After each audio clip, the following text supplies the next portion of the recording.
মানুষ নিজের পরিবারের জন্য কত কিছুই না করে, দিন রাত পরিশ্রম করতে থাকে যাতে তার পরিবারের প্রয়োজন পূরণের জন্য অর্থ রোজগার করতে পারে। কিন্তু শুধু অর্থ রোজগার করাটাই কি যথেষ্ট? আপনি বলবেন, হ্যাঁ নিশ্চয়ই, অর্থ দিয়ে সব কিছু পাওয়া যায়, বিদ্যা পাওয়া যায়, বাড়ি পাওয়া যায়, ওষুধ পাওয়া যায়, আর কত কিছুই না পাওয়া যায়। এইসব একটা পর্যায় পর্যন্ত সঠিক, কিন্তু একটু মন দিয়ে ভেবে দেখুন, যখন কোনো শিশু অসুস্থ হয়ে পড়ে তখন সে ওই তিক্ত ওষুধ কেন খেয়ে নেয়? এই জন্য কারণ ওর পিতা সেই ওষুধ অর্থ দিয়ে কিনেছে? না, বরং এই জন্য কারণ তার পিতা যে তার সামনে দাঁড়িয়ে, তার ওপরে তার বিশ্বাস আছে, বিশ্বাস আছে যে উনি তার কিচ্ছু হতে দেবেন না। এই বিশ্বাস, এই সংস্কার, এই শিক্ষা কখনো অর্থ দিয়ে পাওয়া যায় না। এইটা পাওয়া যায় সেই সময় থেকে যা মাতা পিতা তাদের সন্তানের সাথে কাটিয়েছেন। তাই জীবনে অর্থ অবশ্যই উপার্জন করুন, কিন্তু নিজের পরিবারকেও সময় দিন, আনন্দ পাবে। রাধা রাধা। কখনো কোনো পাখিকে দেখেছেন? যখন তারা ডিম পাড়তে প্রস্তুত হয় তখন তারা সবচেয়ে আগে একটা স্থান খোঁজে, একটা স্থান যা বর্ষা, রৌদ্র আর শত্রুর থেকে সুরক্ষিত হয়। তারপর তারা বাসা তৈরি করে, তারপরেই ডিম পাড়ে। আর তারপর যখন সেই ডিম ফুটে তার সন্তানদের জন্ম হয়, সে তাদের খাবার খাওয়ায়, তাদের রক্ষণাবেক্ষণ করে। কিন্তু যখন তাদের ডানা গজায় তখন না সে তাদের খাবার দেয় আর না তাদের বাসা বানাতে শেখায়, শুধুমাত্র তাদের উড়তে শেখায় সে। তারপর সেই বাচ্চারা আকাশে উড়তে শিখে নিজেরাই নিজেদের খাবার জোগাড় করতে শিখে যায়, নিজেরাই নিজেদের বাসা বানাতে শিখে যায়। আর আমরা মানুষেরা কি করি? আমাদের সন্তান বড় হয়ে যাওয়া সত্ত্বেও তাদের নিয়ে সর্বদা দুশ্চিন্তা করি। তার জন্য আমরা গৃহ নির্মাণের চেষ্টা করি। নিজের সন্তানকে আরো শক্তিশালী করে গড়ে তোলার বদলে তাকে আমরা দুর্বল করে দিই। জীবনে সেটাই করুন যা একটা পাখি করে। নিজের সন্তানকে আকাশে ওড়ার শিক্ষা দিন, সংস্কার দিন, আর একটা নির্দিষ্ট সময়ের পরে তাকে নিজের আকাশ নির্ধারণ করতে মুক্ত করে দিন। রাধা রাধা। সাগরে সেতু বাঁধার গল্প তো আপনারা নিশ্চয়ই শুনে থাকবেন। রামচন্দ্রের সেনাকে 100 যোজন সমুদ্র অতিক্রম করে লঙ্কায় আক্রমণ করতে হতো। সেতুকার নল আর নীল সেতু বাঁধার উপায় বের করল, কিন্তু প্রশ্ন ছিল সেতু বাঁধা কি করে হবে? সমুদ্র অত্যন্ত গভীর, কত পাথর দেওয়া হলে এই বিশাল সমুদ্র অতিক্রম করা সম্ভব হবে? তখন এক উপায় নির্ধারিত হল। পাথরের ওপর লেখা হলো রামের নাম, আর যখন সেই পাথরগুলোকে সাগরে ফেলা হলো সেগুলো ভাসতে লাগল। এবারে কেউ বলবেন এটা রামচন্দ্রের নামের মহিমা, কেউ বলবেন এটা নারায়ণের কোনো জাদু, কিন্তু না, এটা রামচন্দ্রের সেই গুণ, ওনার ব্যক্তিত্বের সেই মহান দিক যা ওনার প্রতিনিধিত্ব করেছে। তাই সেই পাথরও সাগরে ভেসে ওঠে।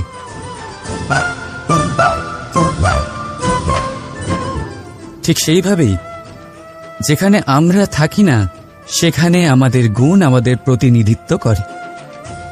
আমাদের নামের শক্তি আমরা নিজেরাই তৈরি করি, আমাদের কর্ম দিয়ে, আমাদের গুণ দিয়ে। এবার সিদ্ধান্ত আপনার যে আপনার নামের সাহায্যে কেউ বিপদ থেকে উদ্ধার হবে নাকি আপনার দুষ্কর্মের ফলে কেউ ডুবে যাবে। ভালো করে ভেবে দেখুন। রাধা রাধা। কখনো এই প্রকৃতির দিকে তাকিয়ে থাকবেন। এই প্রকৃতি অনেক ধরনের শিক্ষা দেয়। কোন একটা গাছকে দেখুন কিভাবে সে মাটি থেকে জল শুষে নেয়।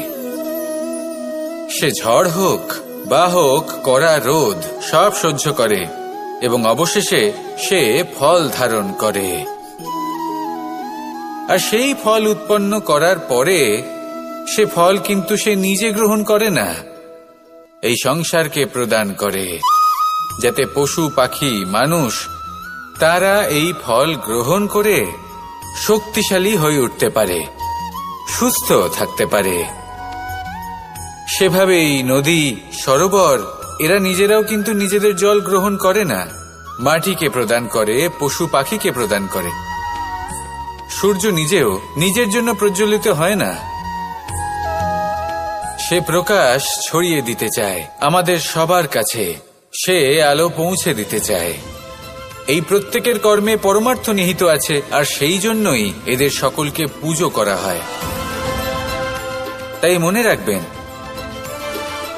আপনার কাছে জীবন যাপনের অতিরিক্ত যা কিছুই আছে তা পরমার্থের জন্য। তাহলে তার সদ্ব্যবহার করুন আর আমার সাথে ভালোবেসে বলুন, রাধা রাধা। আমরা প্রত্যেকেই অবশ্যই এমন সময় দেখেছি যখন অনেকগুলো সমস্যা একসাথে আমাদের জীবনে এসে পড়ে। সমস্যা আমাদের প্রত্যেকের জীবনেই থাকে। আমরা তার সমাধান খুঁজতে চেষ্টা করি, কখনো সমাধান খুঁজে পাই, আবার কখনো যতই চেষ্টা করি না কেন কোনো সমাধান খুঁজেই পাই না। আর যখন এটা হয় তখন মানুষ অত্যন্ত বিচলিত হয়ে পড়েন। নিজের আত্মীয় স্বজন, নিজের বন্ধু বা সংসার এদের ওপরে এই দোষ চাপিয়ে দেন যে এদের জন্যই এই সমস্যা এসেছে। এবার যদি আমি আপনাকে কোনো পরামর্শ দিই তাহলে এটাই বলবো যে দৃষ্টিভঙ্গি পাল্টে দেখুন। এই দৃষ্টিভঙ্গি দিয়ে দেখুন যে এই সংসারে যে সমস্যায় আসুক না কেন তার জন্য কেউ দোষী নয়, না আপনি না অন্য কেউ। এই পুরো খেলাটাই আপনার মানসিকতা, আপনার দৃষ্টিভঙ্গির, আপনার মনের। কিভাবে বোঝাচ্ছি? যখন আমাদের মন শক্ত থাকে তখন কঠিন থেকে কঠিনতর পরিস্থিতিও আমাদের জীবনে খুব বেশি হলে প্রতিস্পর্ধা হয়ে থেকে যায়। সেখানে যদি আমাদের মন দুর্বল থাকে তখন অল্প কঠিন পরিস্থিতিও আমাদের কাছে খুব বড় সমস্যা হয়ে যায়, তাই না? একটা শক্ত মন কঠিন পরিস্থিতিকে প্রতিস্পর্ধা হিসেবে দেখে আর তার মধ্যেও একটা সুযোগ খুঁজে নেয়। আমাদের শুধু এটাই করতে হবে। এই সংসারে অন্য কাউকে দোষী মনে করলে আপনার সমস্যা দূর হয়ে যাবে না। সেই জন্য এই সংসারকে দোষ দেওয়ার বদলে এই সমস্যার মূলে চলে যান, সেটাকে বুঝুন, নিজের এই মনকে শক্ত করে তুলুন। যদি আপনার মন শক্তিশালী হয় তাহলে এই সংসারে অনেক বড় বড় কঠিন থেকে কঠিনতর পরিস্থিতিও যদি আসে, আপনার জীবনে যতই বড় বড় সমস্যা আসুক না কেন আপনার লক্ষ্য লাভে বাধা দিতে পারবে না। আসুন আমার সাথে ভালোবেসে বলুন, রাধা রাধা। আমরা সবাই পাথর দেখেছি, পর্বতও দেখেছি, শুকনো পাতাও দেখেছি, শ্যামল বনানীও দেখেছি। কখনো ভেবেছেন পাথরের অস্তিত্ব কিন্তু ততক্ষণ পর্যন্ত যতক্ষণ সে পর্বতের গায়ে আটকে থাকে। যখন সেই পর্বত থেকে সেই পাথর ভিন্ন হয়ে যায় ও নিজের অস্তিত্ব হারিয়ে ফেলে। আস্তে আস্তে কখনো পাথর কেটে বা কখনো পিষ্ট হয়ে সেই পাথর আস্তে আস্তে মাটিতে পরিণত হয় এবং পূর্ণরূপে নিজের অস্তিত্ব হারিয়ে ফেলে। এটাই পাতার সাথেও হয়। এই পাতা যতক্ষণ গাছের ডালের সাথে যুক্ত ততক্ষণ তার অস্তিত্ব থাকে। যখনই ডাল থেকে বিচ্ছিন্ন হয় সেও নিজের অস্তিত্ব হারিয়ে ফেলে। আর এটাই আমাদের সাথেও হয়। যতক্ষণ আমরা নিজেদের আপনজনের সাথে যুক্ত থাকি আমাদের অস্তিত্ব বজায় থাকে। যখন আপনজনদের সাথে সম্পর্ক ছিন্ন করি তখন আমরাও আমাদের অস্তিত্ব হারিয়ে ফেলি। এবার এই সংসারের প্রত্যেক ব্যক্তি স্বতন্ত্র থাকতে চান, আর অনেক ব্যক্তি স্বতন্ত্র থাকবেন বলে আপনজনদের দূরে করে দেন আর তাদের সাথে এই সম্পর্ক ছিন্ন করেন। এটা কি সত্যি প্রয়োজন? আপনজনদের সাথে সম্পর্ক ছিন্ন করে নিজের অস্তিত্ব হারিয়ে ফেলা প্রয়োজনীয়, নাকি আপনজনদের সাথে সম্পর্ক বজায় রেখে নিজেদের স্বতন্ত্র করে রাখা সেটা আবশ্যক? নির্বাচন আপনারই। আসুন আমার সাথে ভালোবেসে বলুন, রাধা রাধা। আপনি কি কখনো নৌকা যাত্রা করেছেন? করে না থাকলেও নিশ্চয়ই দেখেছেন যে এই জল যা নিজের অন্তরে সব কিছু সমাহিত করে নিতে পারে, এই নৌকা সেই জলের ওপরেই ভেসে থাকে। নদীর স্রোত কাটিয়ে সে সামনে অগ্রসর হয়। কিন্তু যদি এই নৌকায় কোনো ছিদ্র হয় তাহলে কিন্তু সেই নৌকা ডুবে যাবে। আর এতে কোনো তফাৎ হবে না যে সেই ছিদ্র ছোট নাকি বড়, নৌকা ডুবে যাবে। এই ছিদ্র হলো আমাদের জীবনে আমাদের অপগুণ, আমাদের দোষ, আমাদের বিকার। কখনো এটা ভাববেন না যে এই দোষ খুবই ছোট, এতে কিছুই যাবে আসবে না। না, সেই ছোট দোষ, সেই ছোট বিকার যদি সেটাকে শুধরে না নেন তাহলে সেটা আপনাকে আপনার পতনের দিকে নিয়ে যাবে। শেষ পর্যন্ত এটা আপনার উপর নির্ভরশীল যে আপনি কি চান। আপনার জীবনের এই নৌকা এভাবেই ডুবে যেতে দেখবেন, নাকি নিজেকে শুধরে নিয়ে সেই নৌকার সেই ছিদ্রটাকে ভরিয়ে তুলতে চাইবেন? নির্বাচন আপনার। আসুন আমার সাথে ভালোবেসে বলুন, রাধা রাধা। জল, জলই পৃথিবীতে বেঁচে থাকার জন্য আবশ্যক তো বটেই, কিন্তু এই জল আমাদের একটা অত্যন্ত গুরুত্বপূর্ণ শিক্ষা প্রদান করে। কখনো এই জলকে দেখেছেন? যে পরিস্থিতিতেই এই জল প্রবাহিত হোক না কেন, এর উপর যা কিছুই প্রভাব থাকুক না কেন, এর পথে যতই বাধা আসুক না কেন, তার মধ্যে থেকে ও নিজের পথ ঠিক বের করে নেয়, কিন্তু নিজের প্রবাহ থামতে দেয় না, ক্রমাগত অগ্রসর হতে থাকে। সেরকমই একটা শিক্ষা যেটা আমরা জল থেকে পেয়ে থাকি তা হলো এটা, আমরা যখন জলের দিকে তাকাই তখন আমরা নিজের প্রতিবিম্ব দেখি, স্পষ্টভাবে দেখতে পাই। কিন্তু তখনই দেখতে পাই যখন এই জল শান্ত থাকে, স্থির থাকে। যদি এই জল অশান্ত হয়ে থাকে, স্থির না হয়, তাহলে আমরা এতে নিজের প্রতিবিম্ব দেখতে পাই না। এটাই আমাদের মনের সাথেও হয়ে থাকে। যখনই জীবনে কোনো সংকট আসে, যদি আমরা শান্ত মনে, স্থির মনে সিদ্ধান্ত নিই, তাহলে সেটা এমন একটা শীতল সিদ্ধান্ত হবে যেটা আমাদের ভবিষ্যৎকে একটা শ্রেষ্ঠ স্থানে নিয়ে যাবে। যদি এই মন অশান্ত হয়, বিচলিত হয়, পীড়িত হয়, দুঃখিত হয়ে থাকে, রুষ্ট হয়ে থাকে, তাহলে অনেক সময় আমরা এমন সিদ্ধান্ত নিই যেটা আমাদের জন্য অনুচিত প্রমাণিত হয়। যখন আপনি ক্রুদ্ধ ছিলেন বা দুঃখের বশে ছিলেন, তখন অনেক সময় হয়তো এমন সিদ্ধান্ত নিয়েছেন যেটার জন্য ভবিষ্যতে আপনি অনুশোচনা করেছেন।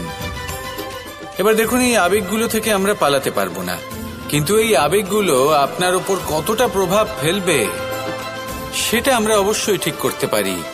এই মনকে আমরা নিয়ন্ত্রণ করতে পারি। এটাই করুন, চিন্তা করুন, এই মনকে শান্ত রাখুন, স্থির হতে চেষ্টা করুন, আর তারপরে সিদ্ধান্ত নিন।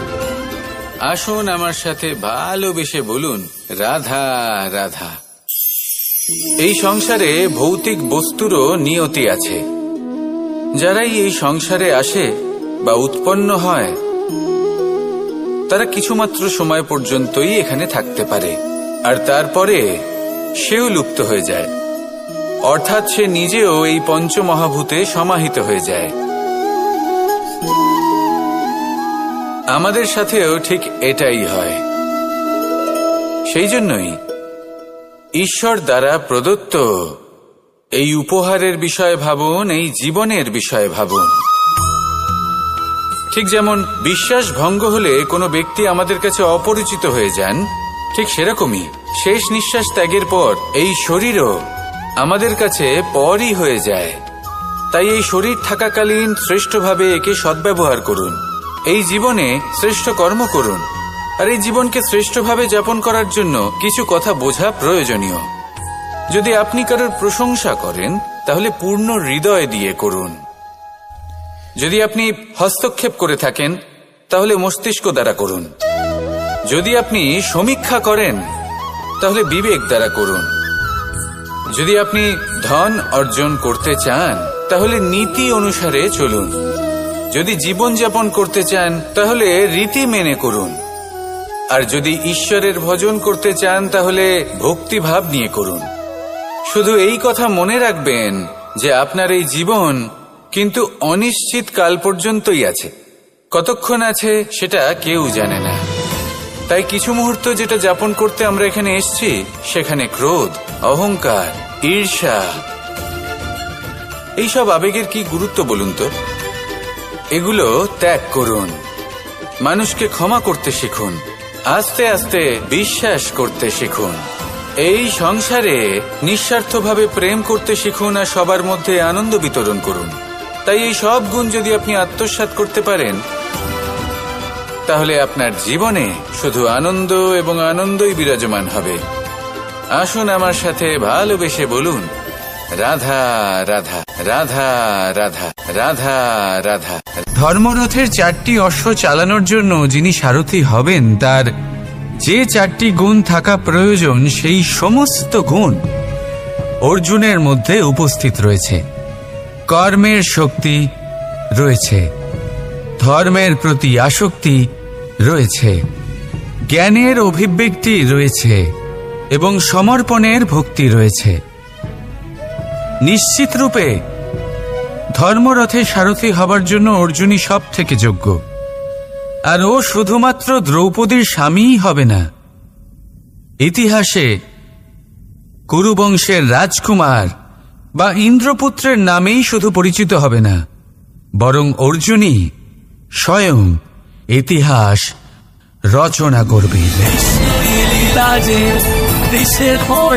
অর্জুনই হবে কৃষ্ণ সারথি।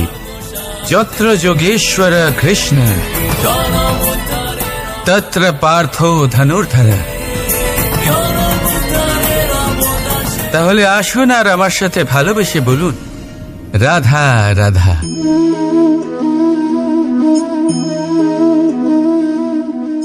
আপনার কি মনে হয় আমি কি করছি?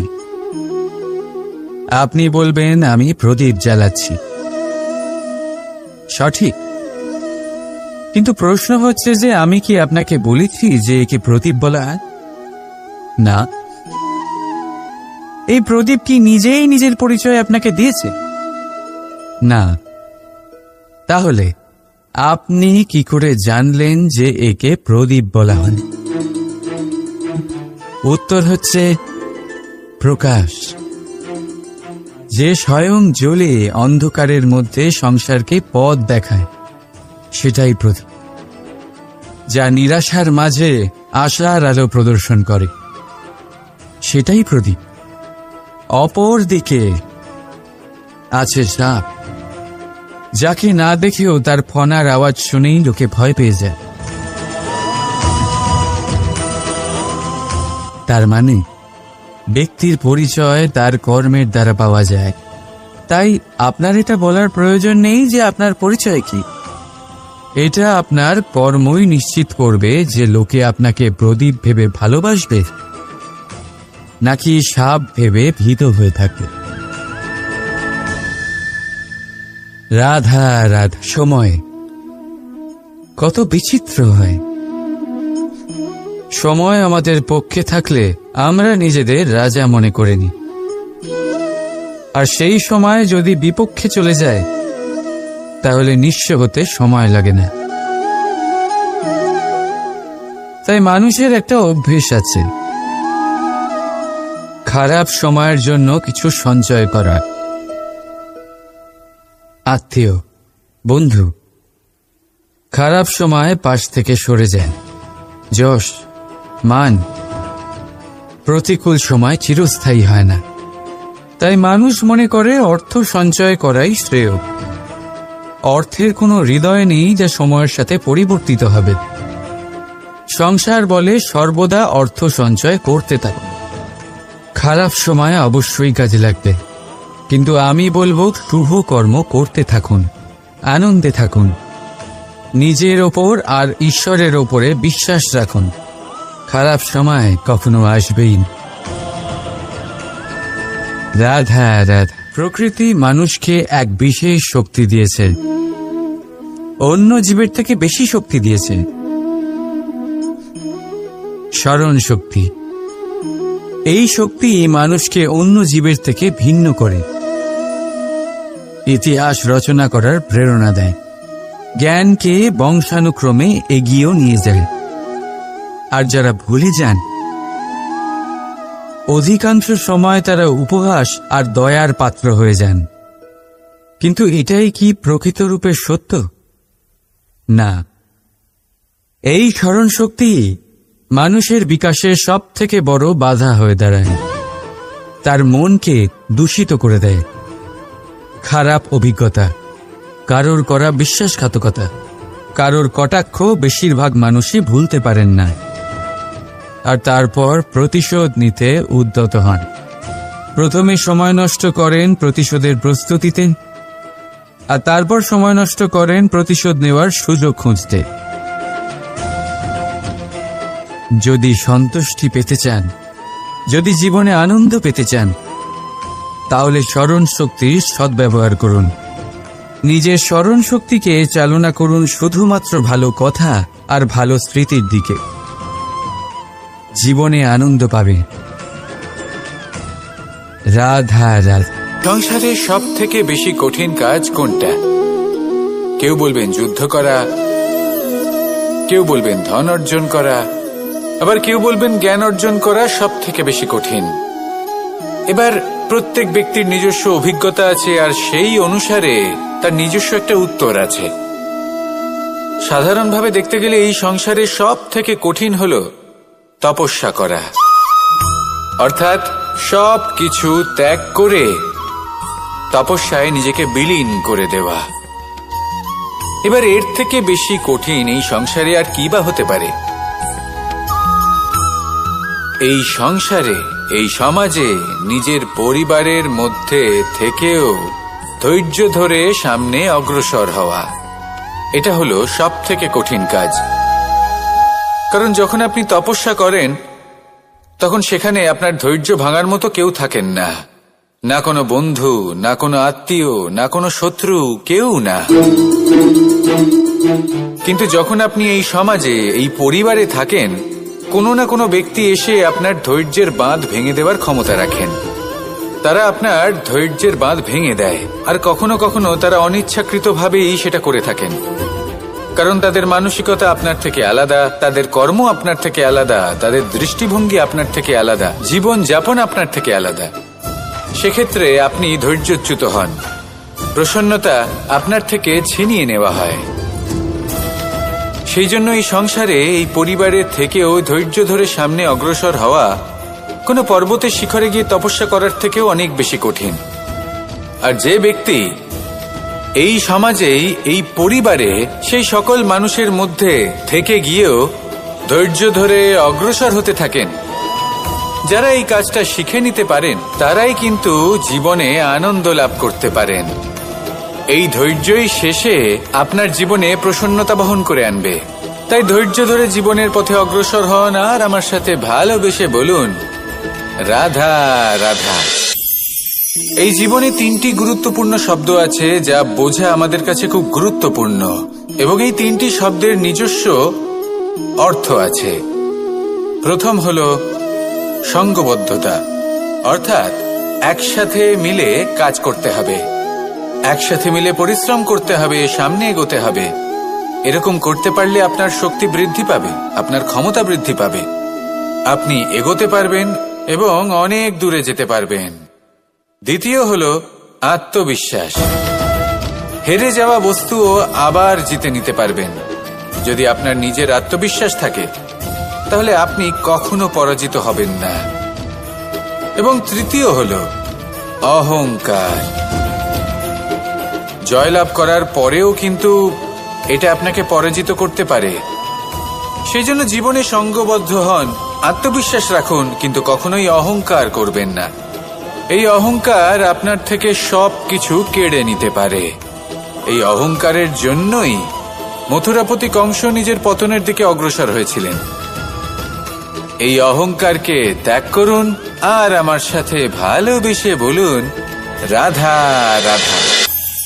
আমরা যখনই কোনো গাছের চারা রোপণ করি তখন সবার আগে পরীক্ষা করে দেখি যে যেখানে আমরা চারা রোপণ করতে চলেছি সেখানকার মাটি আদৌ উর্বর কিনা, সেই মাটি সেই চারাকে বাড়তে সাহায্য করবে কিনা। যখন একটা চারা রোপণের আগে আমরা এত কিছু ভাবতে পারি, তাহলে কাউকে বিশ্বাস করার আগে আমরা কেন ভাবি না?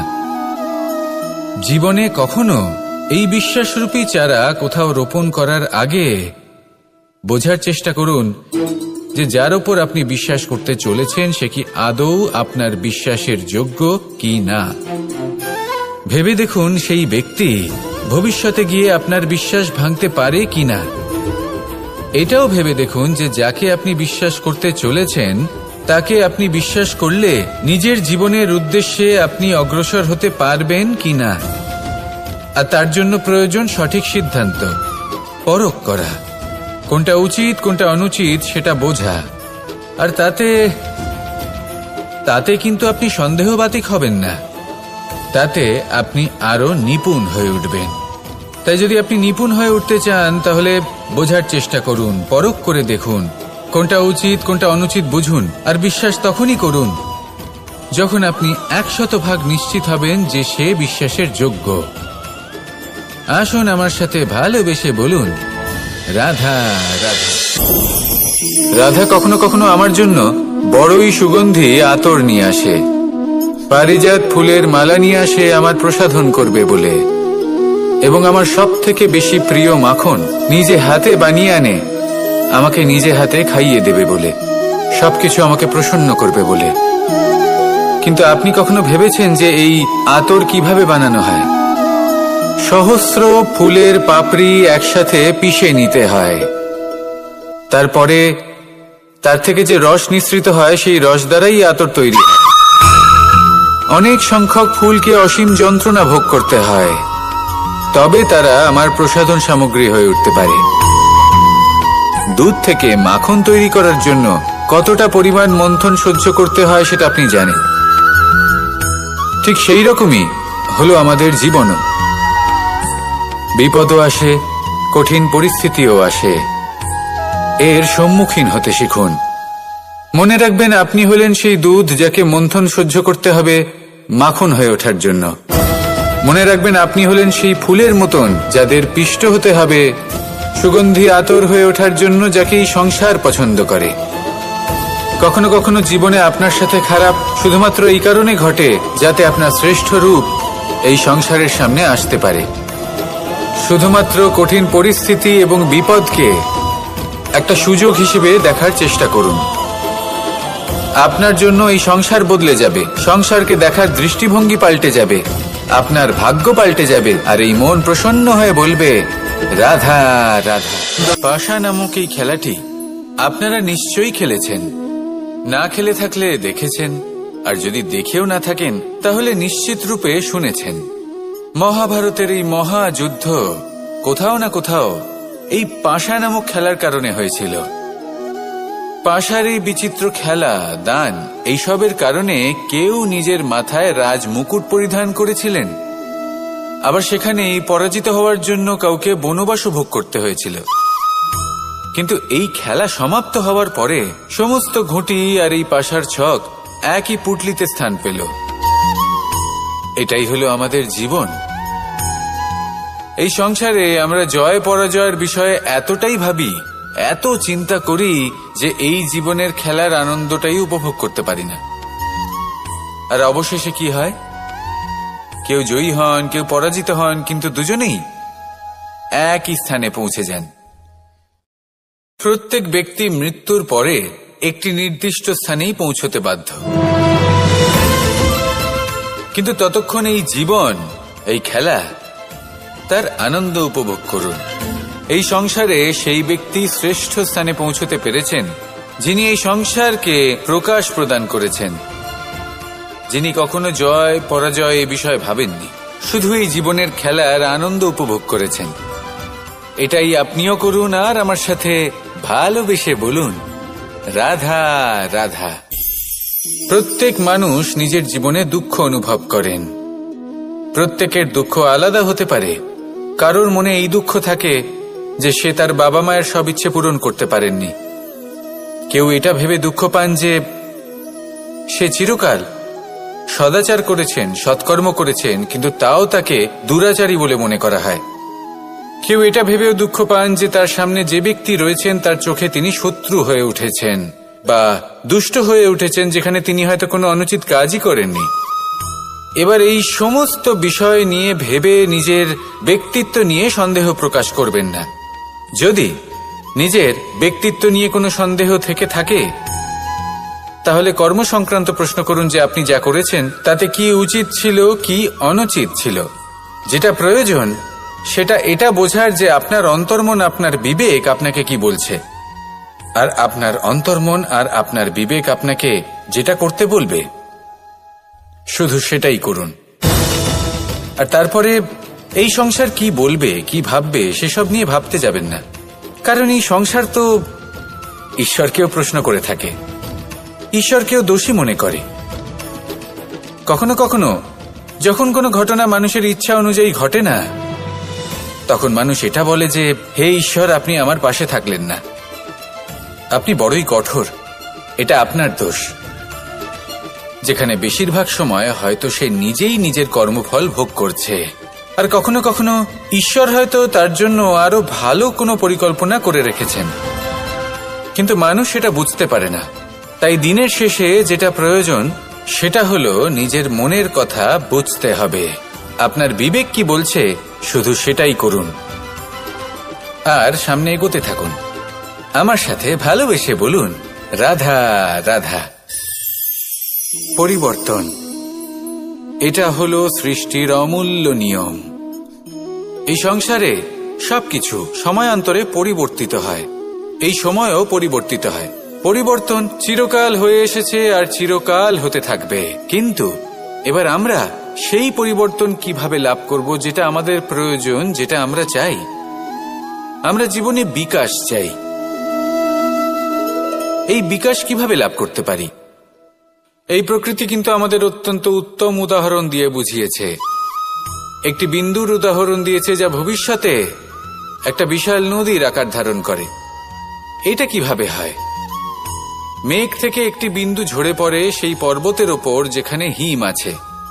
সেই হিমের সংস্পর্শে আসা মাত্র সেই বিন্দুর সাথে আরো বেশ কিছু বিন্দু যুক্ত হয়। তারপর তারা অগ্রসর হয়, আরো কিছু বিন্দু যুক্ত হয়, আস্তে আস্তে একটা ক্ষীণ ধারার রূপ ধারণ করে, এবং সেটাই ভবিষ্যতে আরো এগোতে থাকে। অনেকটা যাওয়ার পর যখন অনেক সংখ্যক বিন্দু একসাথে যুক্ত হয়, তখন সেটা বিশাল নদীর আকার ধারণ করে। এবার আমরা মানুষ বলে আমাদের সাথে এই নিয়মের অন্যথা হয় তা নয়। আমরাও এই প্রকৃতির অংশ, আমাদের ক্ষেত্রেও একই নিয়ম প্রযোজ্য। যখন পরিশ্রম করে অনেক সংখ্যক বিন্দু আমরা একত্রিত করব, তখনই পরিবর্তনের নদী প্রবাহিত হবে। প্রয়োজন হল নিরন্তর পরিশ্রম করা এবং ধৈর্য ধরা। এটা করতে থাকুন, জীবনে সবকিছু লাভ করতে পারবেন। কারণ প্রকৃতি আমাদের এটাই শিখিয়েছে, আর আমরা এই ব্রহ্মরই একটি অংশ, যার দ্বারা এই ব্রহ্মাণ্ড নির্মিত। আসুন আমার সাথে ভালোবেসে বলুন, রাধা রাধা। আমাদের জীবনে গুরুজনেরা, জ্ঞানী মানুষজন সবসময় একটা কথা বলেন, ধৈর্য ধরো। শুধুমাত্র দুটো শব্দ, কিন্তু কতটা বিশাল সেটা বোঝার চেষ্টা করুন। ছোট একটা অস্ত্র হাতে নিন এবং একটা বিশাল পর্বতে নিরন্তর প্রহার করতে থাকুন। ধৈর্য ধরে সেই কাজ করতে থাকুন। এমন একদিন আসবে, এই বিশাল পর্বতে আপনি একটা পথ তৈরি করবেন। কোন ধনুর্ধর যখন নিজের বিদ্যা অর্জন করেন, তখন তাকেও ধৈর্য ধরতে হয়, তার নিজেকে সময় দিতে হয়, তবেই সে ধনুর্বিদ্যা শিখতে পারে। সেইভাবে আমাদের জীবনেও ধৈর্য ধরার খুব প্রয়োজন। পরিবারে ধৈর্য রাখতে পারলে তাহলে আস্তে আস্তে দেখবেন প্রেম বৃদ্ধি পাচ্ছে। সমাজে যদি ধৈর্য রাখতে পারেন, তাহলে আস্তে আস্তে এই সমাজ আপনাকে সম্মান করবে। যদি নিজের জীবনে ধৈর্য রাখতে পারেন, তাহলে নিজে থেকেই আত্মবিশ্বাস বাড়বে, নিজের বিকাশ হবে, জীবনে সবই সম্ভব যদি ধৈর্য রাখতে পারেন। হয়তো আস্তে আস্তে হবে, কিন্তু হবে অবশ্যই। শুধু ধৈর্য রাখুন, কারণ ধৈর্যই সব থেকে বড় পুঁজি। আসুন আর আমার সাথে ভালোবেসে বলুন, রাধা রাধা। আমাদের জীবনে যখনই আমরা কোনো বড় দায়িত্বের সম্মুখীন হই, তখন আমরা তার থেকে দূরে পালাই, আর এই অজুহাত দিই যে না না, এত বেশি ভার বহন করার যোগ্যতা আমার নেই, আমি করতেই পারবো না। দেখুন, এই সংসারে ভিন্ন ভিন্ন ধরনের গাছ আছে, ছোট গাছ, বড় গাছ, কিন্তু বটগাছের মতো বড় এবং নিবিড় গাছ আর একটাও নেই। সে নিঃস্বার্থভাবে এই সংসারকে সেবা করে যায়, ছায়া প্রদান করে, শীতলতা প্রদান করে। আর যখন এমন সময় আসে যখন তার ওপর বোঝা অত্যন্ত বেড়ে যায়, সে কিন্তু কোনোভাবেই ভেঙে পড়ে না। তখন সে নিজের নিঃস্বার্থ কর্মের ফল লাভ করে, সেই নিঃস্বার্থ কর্ম যা সে করেছে। তার দেহ থেকে ছোট ছোট ঝুড়ি বার হয় এবং তা কাণ্ডের আকার ধারণ করে। সেই কাণ্ড মাটির কাছে পৌঁছয় এবং তারপর তা বটগাছের সহায়ক হয়ে ওঠে। সে ভেঙে পড়ে যায় না। এইভাবে আপনিও জীবনে নিঃস্বার্থভাবে সবার সেবা করুন, ভালোবাসুন, সবাইকে সাহায্য করুন। যেদিন আপনার ওপর বোঝা অত্যন্ত বেড়ে যাবে, সেদিন এই সব মানুষ আপনাকে সাহায্য করার জন্য আসবেন, আপনার শক্তি হয়ে উঠবেন, আর আপনি বটগাছের মতোই মহান এবং বিশাল হয়ে উঠবেন। আসুন আর আমার সাথে ভালোবেসে বলুন, রাধা রাধা। একটা শব্দ আছে, পরিস্থিতি। অনেক মানুষের মুখে আমরা এই শব্দ শুনি।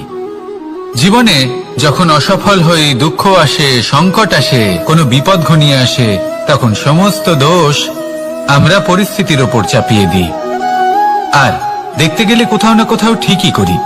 এই পরিস্থিতি প্রত্যেক দিনের মতো পাল্টাতে থাকে, কিন্তু এই দিন, এই রাত, এমন কেউ আছেন যিনি এর ওপরেও নিয়ন্ত্রণ সাধন করেন, আর তিনি হলেন সূর্য। ঠিক সেই রকমই আমাদের জীবনেও সূর্য হলো এই মন। যদি এই মনের উপর আমরা নিয়ন্ত্রণ করতে পারি, তাহলে আমরা জীবনকেও নিয়ন্ত্রণ করতে পারবো। প্রথমে এই মনের রাজা হয়ে উঠতে হবে। তাই মনে রাখবেন, যদি মন দুর্বল হয়, তাহলে পরিস্থিতি আমাদের সমস্যা বলে মনে হবে। এই মন যদি স্থির হয়, পরিস্থিতি প্রতিস্পর্ধা বলে মনে হবে। আর এই মন যদি শক্তিশালী হয়ে ওঠে, তাহলে যে কোনো পরিস্থিতি আপনার কাছে একটা সুযোগ মাত্র, এমন এক সুযোগ যাতে অগ্রসর হয়ে আপনি মহান হয়ে উঠতে পারেন। এই মনের শক্তির বৃদ্ধি ঘটান, মহান হয়ে উঠুন, আর আমার সাথে ভালোবেসে বলুন, রাধা রাধা। খুব সুন্দর একটা কাহিনী আছে।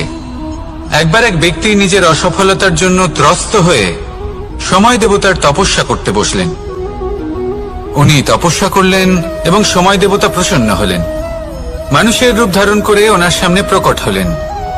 এবার সেই ব্যক্তি ওনাকে জিজ্ঞেস করলেন যে কি এমন আছে যার জন্য আপনি বারবার জয়ী হন আর আমি চিরকাল পরাজিত হয়ে থাকি? কেন এত পরিশ্রম করা সত্ত্বেও আমি সাফল্য লাভ করতে পারি না?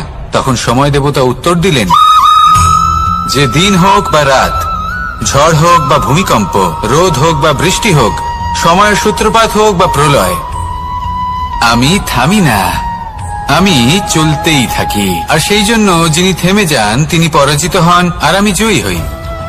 এটাই আমাদের শিখতে হবে। জীবনে সবসময় চলতে থাকুন, কখনো থামবেন না। হ্যাঁ, কিছুক্ষণের জন্য বিরতি নিতে পারেন, বিশ্রাম করার জন্য, নিজেকে আরো সশক্ত করে তোলার জন্য, কিন্তু থেমে যাবেন না। নিরন্তর কর্ম করতে থাকুন, পরিশ্রম করতে থাকুন, তবেই এই সংসার আপনাকে মনে রাখবে। আসুন আমার সাথে ভালোবেসে বলুন, রাধা রাধা।